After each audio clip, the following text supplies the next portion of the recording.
Hello guys, good morning all of you. कैसे हैं आप सभी का स्वागत है हमारे अपने यूट्यूब चैनल स्टूडेंट अफेयर्स पर, जहां पर हम डिस्कस करते हैं डेली के करंट अफेयर्स और साथ ही साथ मैं आपको बताऊंगा नेशनल और इंटरनेशनल न्यूज़ से जुड़े कुछ फैक्ट्स के बारे में। सो दोस्तों, आज है 1 फरवरी और आज हम 1 फरवरी से रिलेटेड सारे करंट अफेयर्स इस वीडियो में कवर करने वाले हैं। उसके पहले मैं बताना चाहूँगा, अगर आपने हमारे चैनल स्टूडेंट अफेयर्स को अभी तक सब्सक्राइब नहीं किया है तो सब्सक्राइब करें स्टूडेंट अफेयर्स, जहां आपको जानकारी मिलेगी डेली के करंट अफेयर्स के साथ ही साथ गवर्नमेंट जॉब के न्यू नोटिफिकेशन के बारे में। तो चलिए दोस्तों, शुरू करते हैं। हमारा पहला सवाल, केंद्र प्रायोजित स्टार्स परियोजना का संबंध इनमें से किस क्षेत्र से है? तो हाल ही में केंद्र सरकार की तरफ से लॉन्च होने वाली स्टार्स परियोजना का संबंध शिक्षा से है, यानी कि एजुकेशन से। और इस प्रकार की परियोजना का जो मेन उद्देश्य है वो हमारे भारत की स्कूल की शिक्षा प्रणाली को मजबूत करने का है। इस प्रकार की परियोजना के लिए 5,718 करोड़ रुपए की राशि का आवंटन किया जाता है और इस परियोजना के लिए 5,718 करोड़ रुपए की राशि वर्ल्ड बैंक के द्वारा दी जाती है। हमारा अगला सवाल, कोविड-19 रिस्पॉन्स इंडेक्स में फर्स्ट नंबर किसे दिया गया है?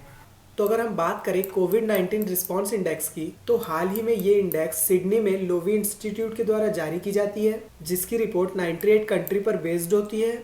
और ये इंडेक्स हमें ये बताता है कि किसी देश की सूची में किसी अन्य देश की तुलना में महामारी को कितने अधिक प्रभावी ढंग से संभाला है। और इस इंडेक्स में न्यूजीलैंड फर्स्ट नंबर पर है। और अगर इंडेक्स की बात करें तो फर्स्ट नंबर पर न्यूजीलैंड, सेकंड नंबर पर वियतनाम, थर्ड नंबर पर ताइवान, फोर्थ में थाईलैंड, फिफ्थ में साइप्रस और सिक्स में रवांडा है। और वहीं अगर मैं भारत की बात करूं तो भारत इस रैंकिंग में 86 नंबर पर है। और इसके अलावा मैं बता दूं, China was not included in this ranking due to lack of publicity available data on testing, यानी कि चाइना को इस रैंकिंग में इंक्लूड नहीं किया जाता है। और इसका रीज़न ये होता है कि चाइना ने जो वहाँ के संक्रमितों का डाटा है वो सही ढंग से पेश नहीं किया था, यानी कि उसमें हेराफेरी की थी।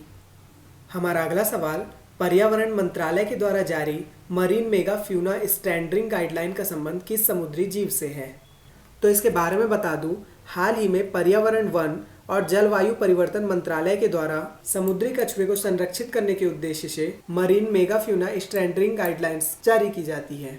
और इसके साथ ही साथ मैं बता दूं, वर्तमान भारत में करीब 7,500 किलोमीटर से भी ज़्यादा तटीय रेखा के रूप में भारत एक समुद्री जैव विविधता वाला देश है।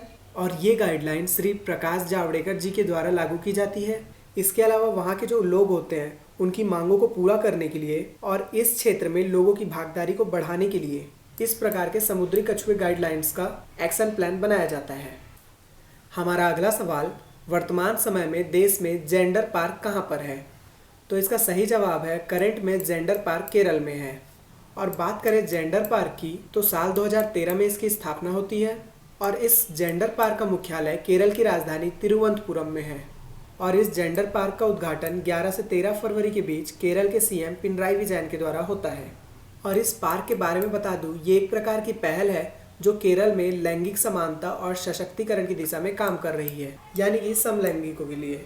और बात करें केरल की, तो वर्तमान में केरल के सीएम पिनराई विजयन है और यहाँ के गवर्नर का नाम आरिफ मोहम्मद खान है। वहीं बात करो अगर कर्नाटक की, तो कर्नाटक के सीएम का नाम BS येदियुरप्पा है और कर्नाटक के गवर्नर का नाम वाजुभाई वाला है। वहीं बात करो अगर पश्चिम बंगाल की, तो पश्चिम बंगाल के सीएम का नाम ममता बनर्जी है और गवर्नर का नाम जगदीश धनखड़ है। और बात करें अगर नई दिल्ली की, तो नई दिल्ली एक यूनियन टेरिटरी है जिसके सीएम अरविंद केजरीवाल हैं। हमारा अगला सवाल, इंस्टेंट नूडल्स की जनक कही जाने वाली नूनक नूरैनी का हाल ही में कितने वर्ष की उम्र में निधन हो गया है? तो इंस्टेंट नूडल्स की जनक कही जाने वाली नूनक नूरैनी का हाल ही में 59 ईयर की एज में निधन हो जाता है। और इनके बारे में बता दूं, इन्होंने सबसे पहले इंडोनेशिया में इंस्टेंट नूडल्स की शुरुआत की थी और इसी के बाद से इनके नूडल्स पूरी दुनिया में मशहूर हुए थे। और बात करें अगर इंस्टेंट नूडल्स की, तो इसे सबसे पहली बार 1988 में नाइजीरिया में बेचा जाता है।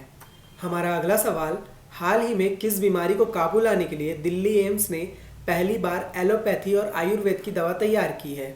तो गाइज, ये सबसे इम्पॉर्टेंट न्यूज़ है क्योंकि इसमें दिल्ली एम्स ने पहली बार एलोपैथी और आयुर्वेद की दवा तैयार की है।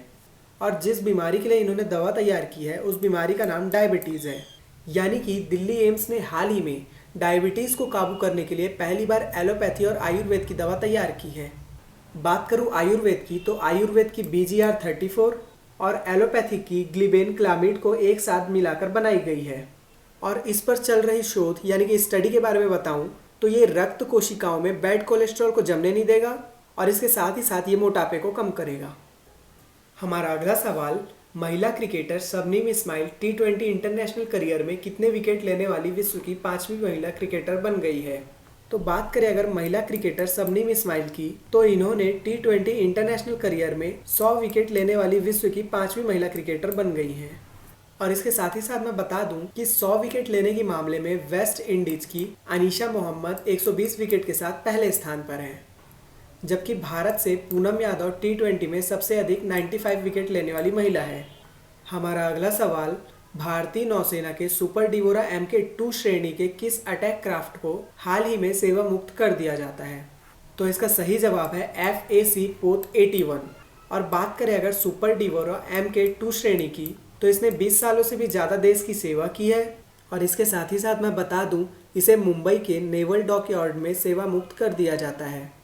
हमारा अगला सवाल, यूरोपीय संसद की पूर्व सदस्य काजा कलास हाल ही में किस देश की पहली महिला प्रधानमंत्री बन गई हैं।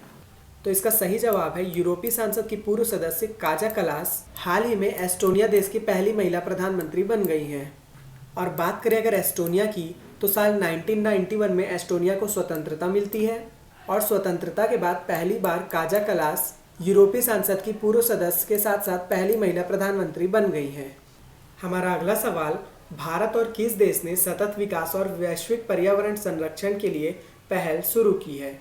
तो भारत के अलावा जिस देश ने सतत विकास और वैश्विक पर्यावरण संरक्षण के लिए पहल की शुरुआत की है, उस देश का नाम फ्रांस है। यानी कि भारत और फ्रांस ने हाल ही में मिलकर एक पहल की शुरुआत की है, जिसके तहत ये पर्यावरण संरक्षण की दिशा में काम करेंगे। और इस पहल के तहत दोनों देश पर्यावरण और उससे जुड़े मामलों पर चर्चा करेंगे। हमारा अगला सवाल, न्यायमूर्ति सुनील कुमार अवस्थी ने हाल ही में किस उच्च न्यायालय के न्यायाधीश के पद से इस्तीफा दे दिया है। तो हाल ही में न्यायमूर्ति सुनील कुमार अवस्थी ने मध्य प्रदेश उच्च न्यायालय के न्यायाधीश के पद से इस्तीफा दे दिया है। और सुनील कुमार अवस्थी जी के बारे में बता दूं, ये 15 अक्टूबर 1985 को सिविल जज क्लास 2 के रूप में अपनी न्यायिक सेवा में शामिल होते हैं और इन्होंने सबसे ज़्यादा न्यायिक अधिकारी के रूप में ही काम किया है। वहीं अगर मैं बात करूं मध्य प्रदेश के CM की, तो यहाँ के CM का नाम शिवराज सिंह चौहान है और मध्य प्रदेश के गवर्नर का नाम आनंदीबेन पटेल है। उसी प्रकार से महाराष्ट्र के CM का नाम उद्धव ठाकरे और गवर्नर का नाम भगत सिंह कोश्यारी है। और बात करो अगर गुजरात की, तो गुजरात के CM का नाम विजयाभाई आर रूपानी और गवर्नर का नाम आचार्य देवव्रत है। और बात करो अगर केरल की, तो केरल के CM का नाम पिनराई विजयन और गवर्नर का नाम आरिफ मोहम्मद खान है। तो ये है वो नोटिफिकेशन जिसमें हमें पता चल रहा है कि सुनील कुमार अवस्थी ने अपने न्यायिक क्षेत्र से रेजिग्नेशन दे दिया है, जो कि मध्य प्रदेश हाई कोर्ट के जज हैं। तो दोस्तों, ये था हमारा आज का सेशन। उम्मीद करता हूँ आपको वीडियो पसंद आई होगी। और अगर आपको इस वीडियो की PDF चाहिए तो आपको PDF की लिंक कमेंट सेक्शन में मिल जाएगी। सो गाइस, अगर आपको वीडियो पसंद आती है तो वीडियो को लाइक करें और अगर आप हमारे चैनल पर नए हैं तो चैनल को सब्सक्राइब करें और हमें ज़रूर बताएं कि आपको वीडियो कैसी लगी। Thank you guys.